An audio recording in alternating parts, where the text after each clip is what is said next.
Hello' দোস্ত, এই গাড়ীখন চাওক, আমি নতুন ষ্টাইলত বনাইছোঁ, চাইছেনে?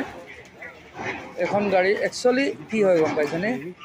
মই আপোনালোকক কৈ দিছোঁ, এইটো আমাৰ যে দূৰণি বতীয়া ছাইডত কিছুমান কাম চলি থাকে যে, তাৰ কাৰণে মানে কি হয়, ধৰক আজি গৈছোঁ কালিকৈ গৈ পামগৈ, ঠিক আছে? তাৰ কাৰণে এই গাড়ীখন আমি বনাই ৰেডি কৰা হৈছে, ঠিক আছে? ইয়াতে 3টা হোৱা চিট দিয়া আছে, ঠিক আছে? তলত 2টা, ওপৰত এটা মই আপোনালোকক দেখালোৱে, তলৰটো এয়া দেখাই দিছোঁ। এটা আমি এইপিনে বহি আছোঁ, বহিও যাব পাৰে আৰু 3জন মানুহ শুইও যাব পাৰে, ঠিক আছে?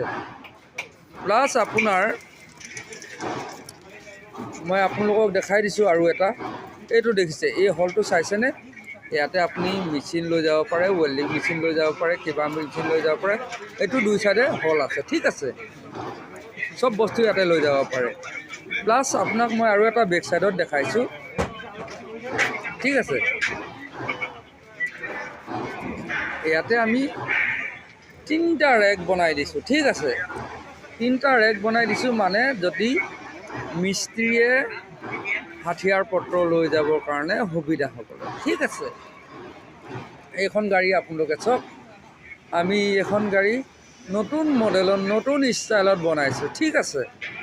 যদি কাৰোবাক দৰকাৰ হয় এনেকুৱা, আমাৰ লগত যোগাযোগ কৰিব পাৰে, ঠিক আছে? এইখন আজি আমাৰ বনাই কমপ্লিট হ'ল।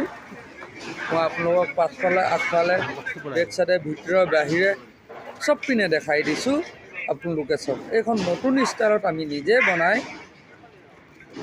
নিজৰ ছাইডৰ কাৰণে বনাইছোঁ, ঠিক আছে? আপোনালোকে চাওক এইখন গাড়ী।